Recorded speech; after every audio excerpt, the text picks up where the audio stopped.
일단 우리가 오늘 뭐 점심에 뭐 먹지? 이거를 검색하는 것도 좋지만 요즘 분들은 평소부터 리스트를 관리해 놓습니다. 아, 오늘 점심에 오늘 검색하는 저는 이미 초짜군요. 네, 그렇습니다. 주변에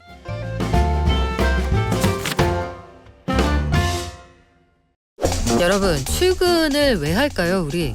물론 우리 식구들 맛있는 거 사 먹여야지, 그리고 우리 애들 잘 키워야지, 나 성장해야지, 다 좋고 웅장한데 사실 저는 점심 먹으려고 출근할 때도 많아요. 오늘 점심에 뭐 먹지? 이거보다 중요한 고민거리가 있을까 싶을 때도 있는데 한 끼도 대충 먹고 싶지 않은 사람들, 요즘 식별력이라는 걸 키우려고 굉장히 열심히 노력한대요. 식별력, 밥식자입니다. 넘쳐나는 정보들 사이에서 진짜 찐 맛집 찾아내는 요 능력을 키우고 있다고 하는데, 아니 뭐 밥 한 끼에 이럴 일인가 싶기도 하지만 또 들어보면 납득이 됩니다. 트렌드 코리아 소비 트렌드 분석센터 권정윤 연구위원에게 식별력이 대체 왜 화제인지 들어보겠습니다. 안녕하세요. 네, 안녕하세요. 우리 권 박사님은 식사에 그렇게까지 진심이실 것 같진 않아요. 약간 먹는 거 좋아하십니까? 사실 네, 별로 그렇게 관여도가 막 큰 사람은 아니지만 어허. 저도 여행을 갔을 때에는 네, 열심히 찾아봅니다. 여행 갔을 때는 이 기회비용 절대 놓치지 않는다. 네, 그렇습니다. 근데 요즘에 보면요, 제가 1,000원빵이라는 이야기를 들었어요. 검색도 많이 한다고 하시는데 빵이 1,000원짜리가 없지 않습니까, 요즘? 지하철 타고 다니시는 분들 아마 지하철 역사에를 지나가시다 보면 1,000원빵 이렇게 붙어있는 걸 많이 보실 텐데요. 키워드 분석 사이트 블랙키위에서 분석한 바에 따르면 네이버 통합 검색에서 1,000원빵 이렇게 검색한 횟수가 3월 이 한 달 동안 14,300건, 이게 전달 대비해서 6배가 확 증가를 했다고 합니다. 지하철 1,000원빵 이렇게 검색하시는 분들도 많이 늘어났는데요. 그만큼 이 저렴한 빵, 이것에 갑자기 주목도가 굉장히 높아졌다는 것이죠. 근데 우리가 편의점에만 가봐도 1,000원짜리 한 잔 가지고 좀 먹을 만한 빵을 사기가 어렵거든요. 1,000원짜리 빵이 어떻게 가능할까요? 네, 이것이 바로 이게 유명해지게 된 계기이기도 한데요. 그래서 1,000원빵의 비밀 뭐 이런 것들을 다룬 숏 클립 영상이 굉장히 이제 많이 조회수가 오르면서 사람들이 주목을 또 하게 됐습니다. 그래서 오래된 빵을 받아다 파는 거 아니냐라는 오해를 받기도 하지만 아니고, 그 매장에서 직접 만드시는 것도 많고요. 혹은 당일에서 만든 빵을 새벽에 이제 구매해 오는 방식이라고 합니다. 이것은 아무래도 그 지하철 역사에서 단기 임대로 이제 그 장소를 빌려서 하다 보니까 아무래도 그런 데서 이제 좀 아끼는 것 같고요. 뿐만 아니라 저렴한 가격으로 많이 판매하는, 흔히 박리다매라고 하죠. 이렇게 해서 좀 저렴하게 운영을 한답니다. 지하철 역사에 그러고 보니까 최근에 빵집이 많아졌어요. 네. 직접 굽는 곳도 많고, 배고플 때 지나가면 그 유혹이 네. 장난 아니거든요. 근데 지하철 1,000원 빵도 좋지만 여러 가지 품목의 가격이 뭐 안 오른 게 없을 정도잖아요. 더 싸게 더 좋은 걸 구매하는 방법을 공유하는 게 요즘 유행이라고요? 아무래도 불경기 영향을 많이 받습니다. 그래서 소비자들의 이런 소비 행태, 소비 심리가 영향을 많이 받고 있는데요. 제가 아무래도 이제 저희 연구진들이 이제 이번에 주목을 하게 된 것은 단기간의 문제만이 아니라 소비자들이 소비 이 과정에 들이는 노력이 갈수록 강해지고 있다라는 것입니다. 사실 소비자에게 정보가 많아지면 소비자의 힘이 세지는 거다라고 해서 저는 이제 소비자 이제 전공을 배울 때부터 좋은 거다라고 많이 배웠는데요. 사실 요즘에는 이 구매 과정에서 정보 탐색이라고 하죠. 이 부분이 너무 정보가 많아지다 보니까 너무 비대해져서 오히려 소비자들의 피로도가 좀 증가하고 있는 것 같기도 합니다. 요즘 소비자들의 심리를 딱 한 단어로 요약을 한다면 저는 이 단어를 좋아하는데요. 포보라는 단어입니다. 포보요. 증시에서 포모는 많이 쓰거든요. 네. 포보는 뭘까요? 네, Fear of Better Option의 약자인데요. FOBO로 쓰죠. 이것은 더 좋은 선택지가 있을까봐 무섭다라는 말입니다. 그래서 내가 무언가를 선택하려고 할 때에도 더 좋은 거 있으면 어떡하지 하고 더 열심히 찾아보게 되는 그런 심리를 의미하고요. 아무래도 실패하고 싶지 않다라는 마음이 굉장히 강해지는 것 같습니다. 그러면은 지금 말씀하신 것처럼 구매나 식당을 선택하는 과정에 굉장히 많이 공을 들인다는 얘기인데, 이게 소위 말하는 그 식별력입니까? 네, 그렇습니다. 앞서서 말씀 주신 것처럼 먹을 식자를 써서 우리가 식별을 하는 걸 굉장히 중요시한다. 삼시세끼 매일 돌아오는데도 불구하고 정말 요즘 소비자들은 한 끼도 실패하고 싶지 않아 합니다. 그래서 외식 소비에서도 특히 이러한 정보를 소비하는 행태에 주목을 해서 저희 소비 트렌드 분석 센터에서 이번에 7대 외식업 트렌드를 발표했는데요. 그중에 첫 번째로 강조하게 된 것이 식별력입니다. 요즘 트렌드란 식별력은 검색하는 방법도 좀 다르지 않을까 싶은데요. 네, 그렇습니다. 제가 이제 몇 가지 소개를 드려보려고 네. 하는데요. 일단 우리가 오늘 뭐 점심에 뭐 먹지? 이거를 검색하는 것도 좋지만 요즘 분들은 평소부터 리스트를 관리해 놓습니다. 아, 오늘 점심에 오늘 검색하는 저는 이미 초짜군요. 네, 그렇습니다. 주변에 항상 이렇게 수집을 정보 아하. 어떤 센서를 열어놓으시고요. 맛집 리스트를 이 수집하고 관리하는 것만으로 어떤 충족감을 얻습니다. 우리가 예전에 소비라는 것은 물건을 사 모으는 것이라고 생각을 했다면 요즘에는 경험을 수집하는 경험 수집이라고 부릅니다. 그래서 이러한 맛집 리스트를 관리하는 또 노하우가 각자 있으신데요. 설문조사했더니 10명 중 6분은 일단 맛집 리스트를 관리하고 있다라고 응답을 오. 했습니다. 저희가 좀 인터뷰를 해봤는데 어떤 분은 지도에 이렇게 표시를 다 해두시기도 아, 지도에 하고요. 일일이요? 네네. 이야. 이렇게 하트 표시도 하고 별표 표시도 대박. 하고요. 네, 그렇게 하시기도 하고 갤러리 기능을 활용하시기도 합니다. SNS에서 이제 맛집을 보면 이렇게 쓱 하면 바로 캡처가 되죠. 그렇죠. 무조건 캡처 한번 해놔야죠. 그렇습니다. 이렇게 해서 맛집 폴더를 만들어서 관리하시기도 하고요. 또 재밌었던 것은 인터뷰했을 때 뭐라고 하셨냐면 절대 가지 않을 집도 리스트를 만든다. 아, 블랙리스트가 있어요. 네, 이게 SNS에 사진을 보고 혹해서 갔는데 알고 보니 좀 별로였던 거죠. 그러면 내가 또 깜빡 속아서 또 가게 될까봐 이건 절대 가지 말자라고 표시를 해놓는다는 것입니다. 아, 사진을 되게 이쁘게 찍거나 광각으로 잡으면 아주 협소한데 넓게 나올 때도 있고. 네, 아, 그렇습니다. 그렇군요. 근데 그 뭐 정보가 넘쳐나요. 사실 유튜브, 뭐 인스타, 그리고 나와 친한 친구들 사이에 그 오고 가는 대화 속에도 정보는 넘쳐나는데 나왔다고 다 맛있는 건 아니거든요. 그리고 모양만 좋고 먹었더니 엥 이런 데도 있단 말이에요. 진짜 맛집을 걸러내는 노하우도 있을까요? 네, 일단 첫 번째로 요즘 많이 참고하시는 것이 그 방송 컨텐츠 혹은 유튜브 영상들이죠. 거기서도 이제 유명한 프로그램들이 있는데요. 이런 것들을 저도 얼마 전에 이 단톡방에서 그 PDF와 함께 요즘은 지도 공유하기 기능이 있지 네. 않습니까? 지도가 하나 공유됐습니다. 거기를 봤더니 막 몇십 개 이제 스팟이 찍혀 있었습니다. 알고 봤더니 그 성시경 씨가 운영하시는 그 먹을 텐데라는 방송이 있죠. 유튜브 컨텐츠가 있죠. 그래서 거기 나왔던 먹텐 스팟 지도라고 해서 네, 공유가 되고 있습니다. 그래서 이런 연예인들의 패션 아이템이 유행을 했듯이 요즘에는 연예인들의 맛집 리스트가 또 유행을 하고 있는데요. 제가 굉장히 흥미롭게 봤던 것은 그 뭐 골목식당 같은 뭐 이런 이 프로그램 방송 프로그램에서 네. 나와서 항상 뭐 맛있다고 하시지 뭐 이렇게 여기 너무 맛없다 이렇게 표현하시는 경우는 그건 없죠. 좀 곤란하죠. 서로. 네. 네. 그러다 보니까 요 반응을 가지고 이게 진짜 맛집인지 아니면 그냥 보통인지 아니면 가지 말아야겠다고 생각을 해야 될지 오. 이 반응을 다 이렇게 분석을 해놓은 그런 표 같은 것들도 이제 인터넷 상에 공유가 되고 있습니다. 아, 백종원 씨가 어딘가에 가서 먹는 프로그램 굉장히 진행을 많이 하셨잖아요. 맞습니다. SBS하고도 하셨고 다양한 방송국에서 많이 하셨는데 그럼 우리 한번 테스트를 해볼게요. 만약에 백종원 씨가 어디 식당에 가서 먹었어요. 아, 이거 희한한 맛이네. 이런 무슨 뜻이에요? 사실은 맛이 썩 괜찮지는 않은 것 같다. 아, 그 땀을 좀 닦으면서 맛있네요. 매력 있네요. 이건 무슨 뜻이에요? 그냥 보통이다. 네, 이렇게 해석을 합니다. 네. 그리고 일단 웃어요. 한 국물을 한번 떠먹고 맛있다. 이건 무슨 뜻이에요? 맛은 있지만 내 뭐 본인의 취향은 아니다라는 반응입니다. 그리고 한 입을 딱 먹고 백종원 씨가 하나 더 시킬 걸. 이건 맛집입니다. 이거 찐 맛집. 여기서부터 찐 맛집이다. 네. 그리고 이거 먹다가 이거 하나 더 시킬 거 하고 사장님 이거 여기 뭐 넣고 하시는 거예요? 이거는 뭐예요? 이건 정말 꼭 가봐야 될 맛집입니다. 와, 이게 백종원 인덱스 이런 게 있군요.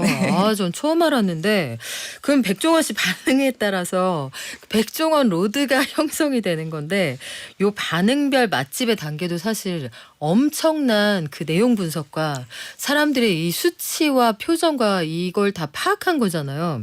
근데 아이돌 먹시 태그 이건 뭐예요? 네, 이것도 굉장히 또 요즘 젊은 친구들 사이에서 많이 쓰는 것인데요. 특히 아이돌 팬들 사이에서 맛집을 추천할 때 많이 쓰는 겁니다.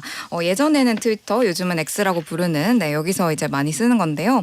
맛집을 추천을 할 때 자기가 좋아하는 아이돌 이름을 넣어서 해시태그를 다는 것입니다. 네, 그렇게 해서 팬들 같은 경우에는 자기가 좋아하는 아이돌에게 소개해주고 싶다. 이 맛집은 그런 마음으로 맛집을 공유하는 것이기 때문에 이 팬들 사이의 신뢰도가 굉장히 높다고 합니다. 그래서 이 찐팬임을 또 인증을 하기 위해서 네. 본인이 그 좋아하는 아이돌의 포토카드를 같이 음식과 옆에 놓고 인증을 해야지만 이건 진짜 팬이 한 아이돌 먹시태그다라고 인정을 받을 수가 있습니다. 그래서 이렇게 포토카드를 같이 넣는 걸 흔히 네. 예절샷이라고 부르기도 하는데요. 예절이요? 그 네. 예의 범절할 때 그 예절이에요? 맞습니다. 네, 정확한 이 어원이라고 해야 되고 유래가 어디서 왔는지는 저희도 이제 파악할 수 없지만 네. 이 덕후들의 세계에서 나타나고 있는 이건 정말 같이 이렇게 찍어주는 것이 예의다라는 의미에서 이렇게 놀이 문화가 또 번지고 있습니다. 이게 일종의 어미새 해시태그네요. 정말 내 가수에게 먹이고 싶다. 네. NCT 해시태그, NCT 런쥔 해시태그 이러면 이 마라탕 우리 런쥔 먹이고 싶다. 우리 변우석 먹이고 싶다 이런 뜻인데 권 박사님은 좋아하시는 연예인 있습니까? 네, 없네요. 네. 네. 자, 이렇게 여러 정보를 탐색해서 리스트를 만들었어요. 근데 우리가 다 가보면 좋은데 국내의 그 맛집 정말 보석 같은 정보가 있지만 시간과 그 총알의 한계가 있단 말이죠. 여기서 어디를 갈 거냐 여기에서도 식별력이 좀 드러나겠는데요. 네, 제가 좀 수집을 해봤는데요. 어떻게 이제 판단을 하시는가. 가게 하나하나를 판단하는 식별력을 제가 좀 초급반, 중급반, 고급반으로 레벨을 분류를 좀 해봤습니다. 네. 자, 일단 초급반 많은 분들이 하시는 겁니다. 사진과 리뷰로 감별을 들어갑니다. 이때 중요한 것은 말씀하셨지만 광각으로 찍거나 뭔가 필터가 들어가거나 네. 이러한 사진보다는 정말 실제 가서 찍은 실사를 참고하는 게 중요합니다. 그래서 요즘 포토 리뷰가 굉장히 필수가 되고 있고요.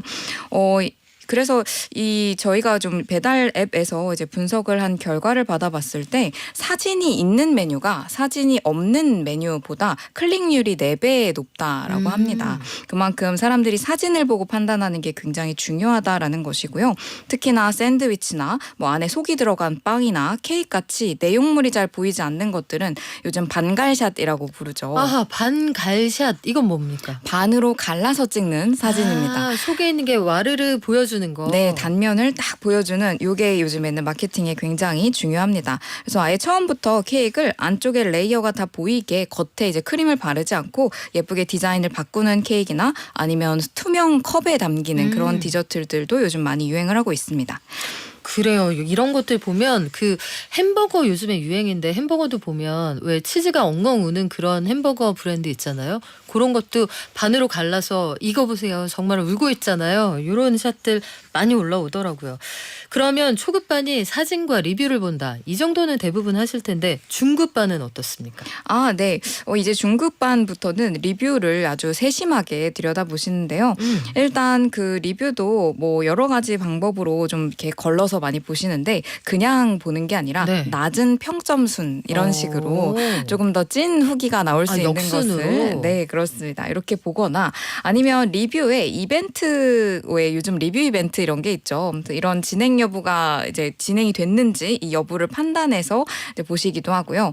특히 배달앱 같은 경우에는 사장님 댓글이 얼마나 달렸는지를 이제 숫자로 또 보여줍니다. 얼마나 관리하시는지. 네, 그래서 그 대응 여부를 보고 여기는 얼마나 열심히 하는 또 음식점인지 이런 걸 판단하시기도 하고요.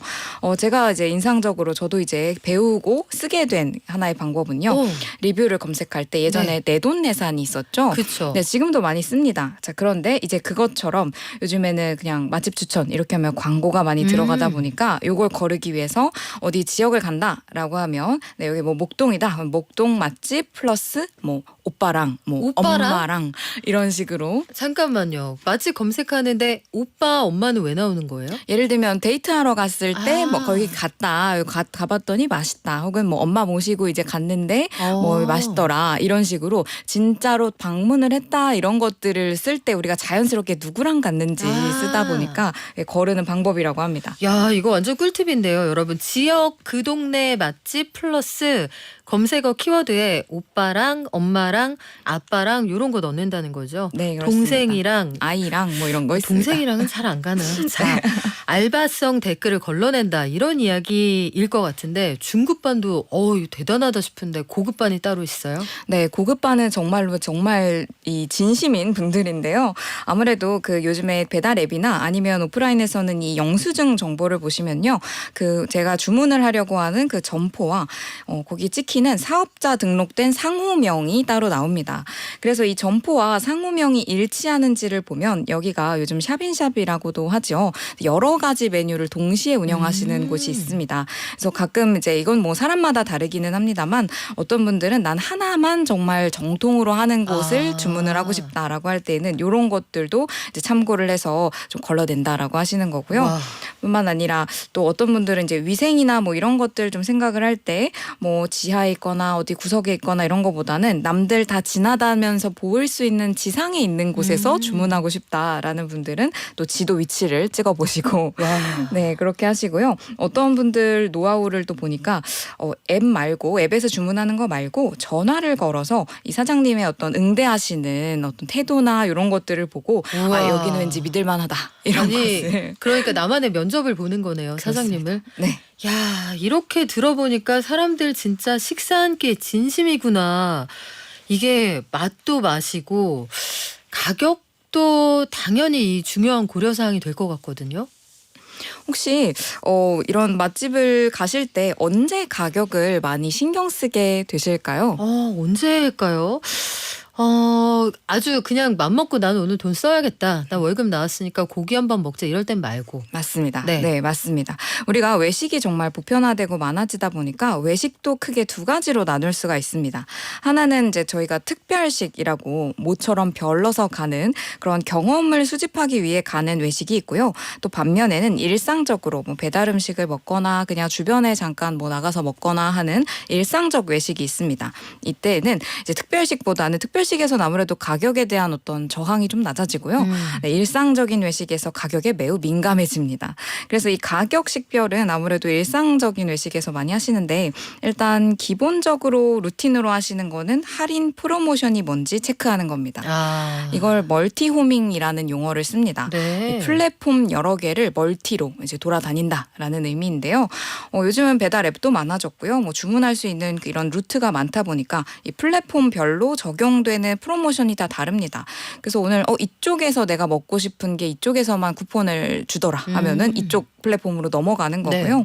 이런 방식으로 다 한번 쭉 켠 다음에 여러 한 5-6개를 쫙 체크를 하고 그다음에 그 중에서 가격이 제일 낮은 거를 주문을 하게 됩니다.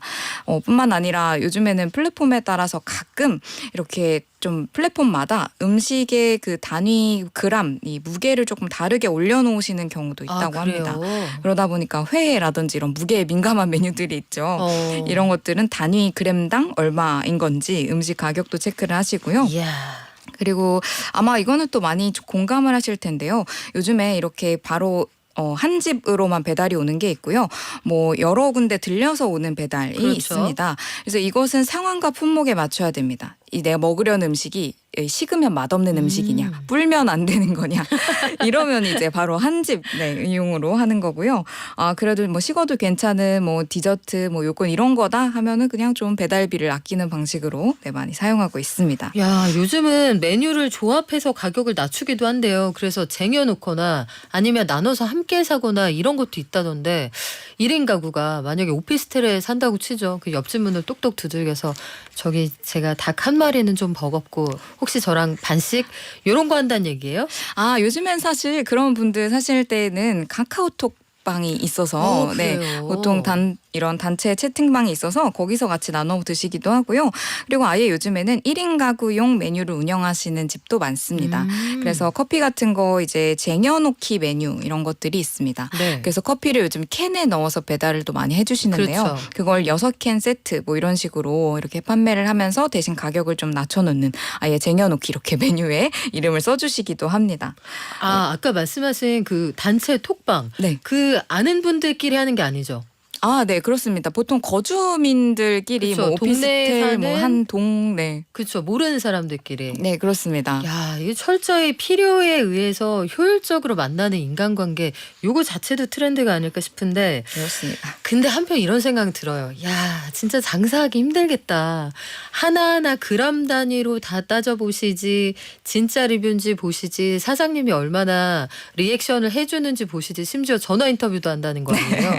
일단 저는 시간이 여의치 않아서 못하는 쪽입니다만 사장님도 신경 쓸 게 많을 것 같은데요. 네, 사실 그렇습니다. 요즘 외식업 시장의 경쟁이 정말 치열해지다 보니까 외식업 운영하시기 정말 어려운 게 사실이고요.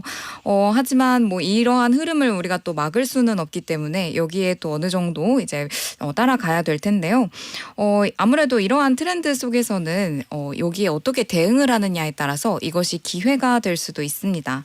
아무래도 이번 한번 이렇게 소비자의 기대에 충족이 되면 충성도가 확실하게 생기게 되고요. 그만큼 또 어떤 또 많은 소비자를 끌어올 수가 있는데요.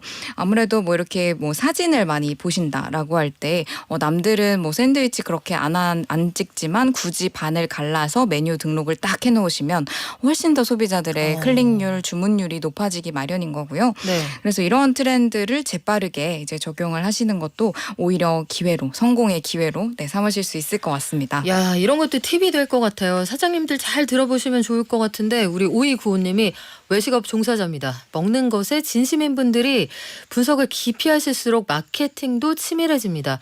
야, 조작 리뷰도 많으니까 진짜 가짜로 구분하기도 힘들고 운영자나 소비자나 이거 점점 난이도가 높아진다. 난도가 높아진다 이렇게 얘기하시는데 이런 트렌드를 적극적으로 이용하는 기업들도 많겠네요. 네, 그렇습니다. 앞서 말씀드렸던 것처럼 이제 소비자들의 이런 정보 때문에 어떤 피로도 이런 것들이 높아지고 있습니다. 그러다 보니까 오히려 소비자의 피로도를 낮춰주는 직관적인 커뮤니케이션을 해주시면 소비자들이 훨씬 더 혹하고 끌린다라는 것인데요. 네. 요즘 브랜드들은 직접 프로모션 달력을 제공하기도 합니다. 그래서 1주차에는 여기서 할인해요. 네, 2주차에는 저기서 쿠폰이 나와요. 여기는 또 통신사 할인은 이때 오세요. 이렇게 하는 방식으로 운영하고 있습니다. 날 이렇게까지 챙겨준단 말이야. 이런 느낌만으로도 마케팅이 된다는 얘기네요. 여러분 장사하기 힘듭니다. 우리 목돈연구소 계속 들어야겠죠. 지금까지 트렌드 코리아 소비 트렌드 분석센터 권정윤 연구위원과 함께했습니다. 고맙습니다. 네, 감사합니다.